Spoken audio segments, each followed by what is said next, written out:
Oi pessoal, tudo bom?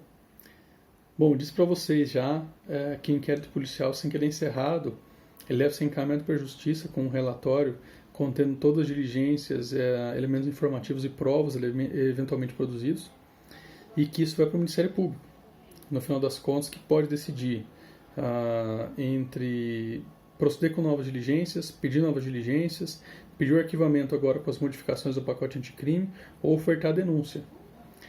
Então agora a gente analisa justamente esse ponto. O promotor ofereceu a denúncia. Como eu disse na aula passada, deve se ater ao artigo 41 do CPP, do Código de Processo Penal. Porque quando ele oferece denúncia, essa denúncia vai para um primeiro controle jurisdicional feito, obviamente, pelo magistrado. E nesse momento, o juiz, quando tem em mãos a denúncia que o promotor ofereceu, ele pode tomar duas decisões.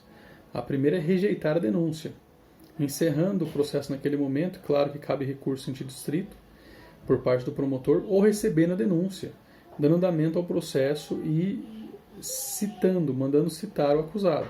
Também cabe aí não recurso, mas cabe uma ação constitucional de habeas corpus por parte da defesa, pugnando pelo trancamento da ação penal. Então vejam, inquérito policial é relatado, encerra a fase administrativa, o promotor de justiça oferta a denúncia, inaugurando a fase jurisdicional, e a denúncia vai para o juiz realizar um primeiro controle. Certo? Se o juiz rejeitar a denúncia, o promotor pode entrar com recurso de distrito do artigo 581 do CPP. Se o juiz recebe a denúncia e manda citar o réu, ou seja, dá andamento ao processo, cabe por parte da defesa uma ação constitucional de habeas corpus para trancamento da ação penal. Agora vamos lá. Quando é que o juiz recebe a denúncia? Quando ele entende que ela é minimamente adequada e que cumpre o artigo 41 do CPP. Ponto. Não incidindo no artigo 395. Por quê? Porque o artigo 395 é o que motiva a rejeição. E o que tem nesse artigo? Olha só. A denúncia ou queixa será, vejam os termos, será rejeitada quando? Por que eu estou dizendo para vocês olharem os termos? Já comentei com vocês outrora sobre o princípio da legalidade e sobre a importância do texto em direito em processo penal. No princípio, o princípio da legalidade no processo penal, estranhamente, ele é relegado ao segundo plano, enquanto no direito penal ele é colocado como um princípio extremamente importante. O correto é que em ambas as áreas, por tratar de construção de direitos fundamentais, o princípio da legalidade seja absolutamente importante. Como diz o professor Aurélio Lopes Júnior, a forma é garantia no processo penal e a forma é descrita por lei. Para interpretar esse artigo 395 de uma forma diferente, a gente tem que ser feita uma interpretação antiliteral. Né? A Tecla Mazarese fala que a interpretação antiliteral pode ser atenuada ou radical. Nesse caso, tem que ser uma interpretação antiliteral para dizer que o artigo está errado. Né? Ou que incidir nesses incisos não permite ou não determina a rejeição da denúncia. Por quê? Porque o tipo fala em a denúncia será rejeitada. Quando? Vamos lá. Quando for manifestamente inepta, ou seja, quando descumprir o artigo 41 do CPP, quando não for expresso pelo Ministério Público ofertar denúncia, o quando, onde, como, porquê, de que modo o fato potencialmente criminoso foi praticado. E por que o Código coloca isso? Né? Que a denúncia deve ser rejeitada por inépcia quando não conter esses elementos, não contiver esses elementos, porque isso impede o exercício defensivo. Isso vulnera o contraditório na subespécie informativa, na subespécie de contestação em sentido estrito, a ampla defesa, o devido processo legal, paridade de armas e a busca pela verdade processual. Então, uma denúncia capenga gera um processo capenga, que no final das contas não vai buscar a verdade, né? Vai buscar a confirmação de um viés. Então, há que se ter um certo cuidado para isso.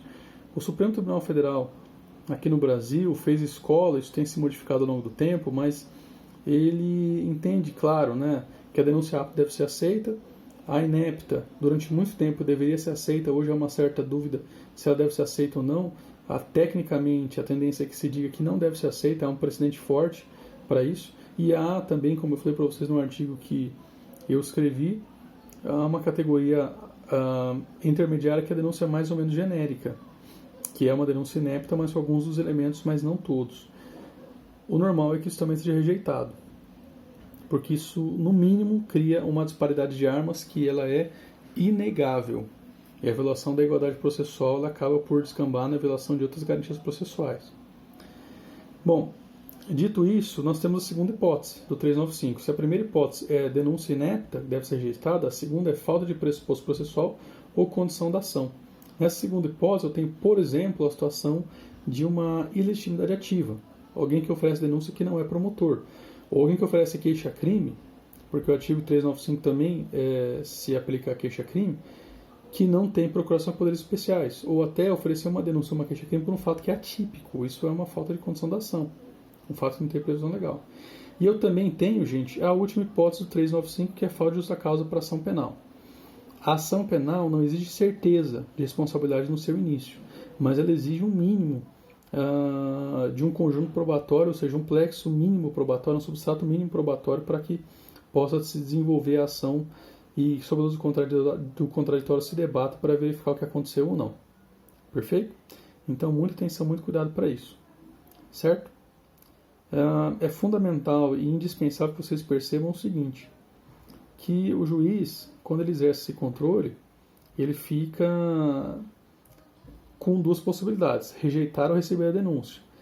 Ao receber a denúncia, certamente o processo vai criar problemas e deficiências e violências, pelo menos emocionais, que justificam a necessidade do juiz motivar a denúncia devidamente. E ao rejeitar também, porque isso afeta o direito estatal e afeta o ônus ministerial de exercer, quando entender pela existência de indício de materialidade e prova de autoria, o direito de denúncia. De todo modo, deve então o juiz decidir fundamentadamente. Não se exige que o juiz faça uma decisão de 50 laudas, não é isso. Mas o que deve acontecer é que o juiz decida de forma motivada e fundamentada, que são elementos diversos, mas que o juiz coloque no papel e justifique sua decisão. A presidente do Supremo Tribunal Federal, especial do ministro César Peluso, que já está aposentado, anulando decisões que nessa fase inicial disseram receba, ponto, ou rejeita, ponto, porque isso não é fundamentação. Deve existir uma fundamentação que pode ser curta, mas deve ser proficiente. Isso por quê? Porque a Constituição Federal, no artigo 93, exige que as decisões judiciais sejam fundamentadas. Do contrário, são nulas. Professor, mas eu vi uma jurisprudência dizendo que, muito embora a fundamentação não tenha existido, não houve prejuízo para a parte.